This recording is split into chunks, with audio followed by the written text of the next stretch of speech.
নমস্কাৰ ছাত্ৰ ছাত্ৰীসকল, তোমালোকক সকলোকে পুনৰবাৰ অন্য এটা ভিডিঅ'লৈ স্বাগতম জনাইছোঁ। আৰু আমি আজি আলোচনা কৰিম অসমীয়া ৰচনা, যাৰ নাম হৈছে ছাত্ৰৰ কৰ্তব্য। আৰু ইয়াত থাকিব আৰম্ভণি, ছাত্ৰৰ মুখ্য কৰ্তব্য, তাৰপিছত থাকিব ছাত্ৰৰ অন্যান্য কৰ্তব্য আৰু থাকিব সামৰণি। এনেকৈ লিখিলে ইয়াত মানে এটাত 2 নম্বৰকৈ ধৰিলে 8 নম্বৰ। তো ছাত্ৰ ছাত্ৰীসকল, আমি প্ৰথমৰ পৰা আৰম্ভ কৰিছোঁ। পহিলা হৈছে আৰম্ভণি।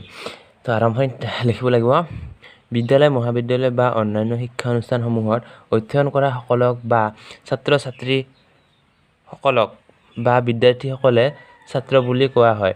বিদ্যা অৰ্জনকেই ছাত্ৰৰ প্ৰধান কৰ্তব্য বুলি কোৱা হয় যদিও বিদ্যা অৰ্জনৰ লগে লগে ছাত্ৰসকলে আন কিছুমান কৰ্তব্য কৰি যাব লাগে।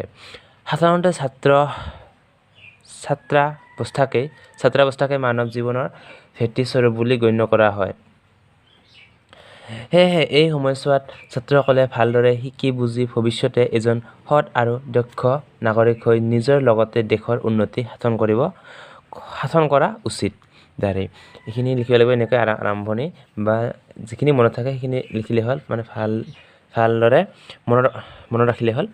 তাৰপাছত আহিল ছাত্ৰৰ মুখ্য কৰ্তব্য। এইখিনিত 2 নম্বৰ মান থাকিব। তো এনেকৈ 4টা লিখিলে 8 নম্বৰ মান মানে পাই যাবা। আৰু ছাত্ৰৰ মুখ্য কৰ্তব্য, বিদ্যা অৰ্জনে ছাত্ৰৰ মুখ্য কৰ্তব্য অৰ্থাৎ ছাত্ৰানং অধ্যয়নতপ। স্কুল কলেজৰ শিক্ষা অৰ্জন কৰাটো প্ৰত্যেক ছাত্ৰৰে প্ৰাথমিক কৰ্তব্য। ছাত্ৰাৱস্থাৰ অধ্যয়নৰ ওপৰত সমগ্ৰ জীৱনৰ কাল চোৱা নিৰ্ভৰশীল। এই সময়ছোৱাত ছাত্ৰ বা বিদ্যাৰ্থীসকলৰ মন অতি কোমল হৈ থাকে। যিফালেই ঢাল খুৱাব বিচাৰে সিফালেই ঢাল খায়। কিন্তু আজিকালি ছাত্ৰসকলৰ অত্যধিকাংশই এই কাল চোৱাৰ প্ৰাথমিক কৰ্তব্য নিয়াৰিকৈ সম্পূৰ্ণ কৰা দেখা নাযায়। পৰীক্ষাত সাফল্য লাভৰ উদ্দেশ্যৰে অসাধু উপায় অৱলম্বন কৰে। এনে কৰি ছাত্ৰসকলে নিজকে ফাঁকি দিয়া যেন হয়। অধ্যয়নৰ কালছোৱাত নিজকে কেনেদৰে অধ্যয়নত ব্ৰতী কৰিব লাগে তাৰ প্ৰতি ছাত্ৰসকলে মনোযোগ দিব লাগে। এইবাৰ আহিল ছাত্ৰৰ অন্যান্য কৰ্তব্য।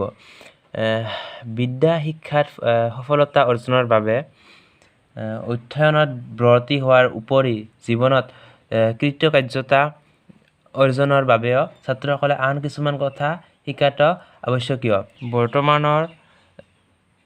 বৰ্তমানৰ ছাত্ৰসকলৰ মাজৰে পৰাই নিৰ্বাচিত হ'ব ভৱিষ্যতৰ বিচক্ষণ, সুদক্ষ প্ৰশাসক, সুবিচাৰক, আদৰ্শ শিক্ষক আৰু নিষ্ঠাবান সমাজকৰ্মী। পঢ়া শুনাৰ বাহিৰে ছাত্ৰৰ আন এটা প্ৰধান কৰ্তব্য হৈছে চৰিত্ৰ গঠন। ছাত্ৰ সদায় বিনয়ী হ'ব লাগে। এই গুণৰ অধিকাৰী ছাত্ৰসকলে মহৎ লোকৰ সমকক্ষলৈ যোৱাটো কঠিন নহয়। ছাত্ৰ সদায় নম্ৰ হ'ব লাগে, নহ'লে গৰিহণাৰ পাত্ৰ হ'ব লাগিব পাৰে।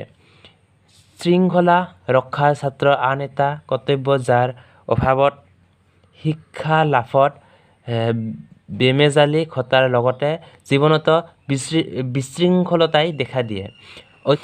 অধ্যয়ন বা বিদ্যালয় লাভৰ ক্ষেত্ৰত যোগী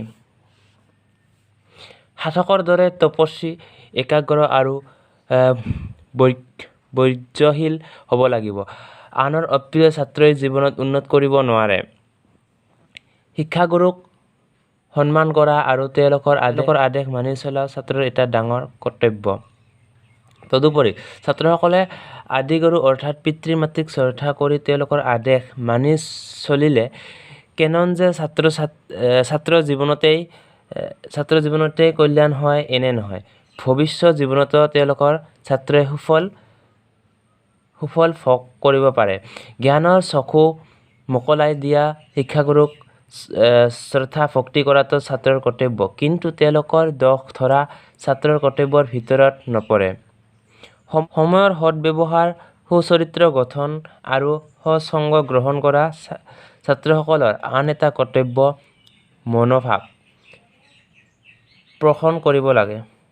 আহিল সামৰণি। সৰ্বশেষত ছাত্ৰসকলে সকলো কৰ্মতে সিদ্ধি বা সফলতা অৰ্জন কৰিব ছাত্ৰ জীৱনতে চেষ্টা কৰিব লাগে। তেওঁলোকে মনত ৰাখিব লাগে যে জ্ঞানেই প্ৰকৃত শক্তি। জ্ঞান আহৰণ সৰ্বশ্ৰেষ্ঠ উপায় হ'ল শিক্ষা অৰ্জন বা অধ্যয়ন।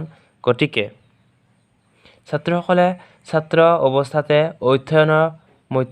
অধ্যয়নৰ মাধ্যমেৰে প্ৰয়োজনীয় জ্ঞান অৰ্জন কৰি ভৱিষ্যত জীৱনৰ সাফল্য লাভ কৰা উচিত। এইখিনি লিখিয়ে এই ৰচনাটো শেষ, ছাত্ৰৰ কৰ্তব্য ৰচনাটো ইয়াতে শেষ।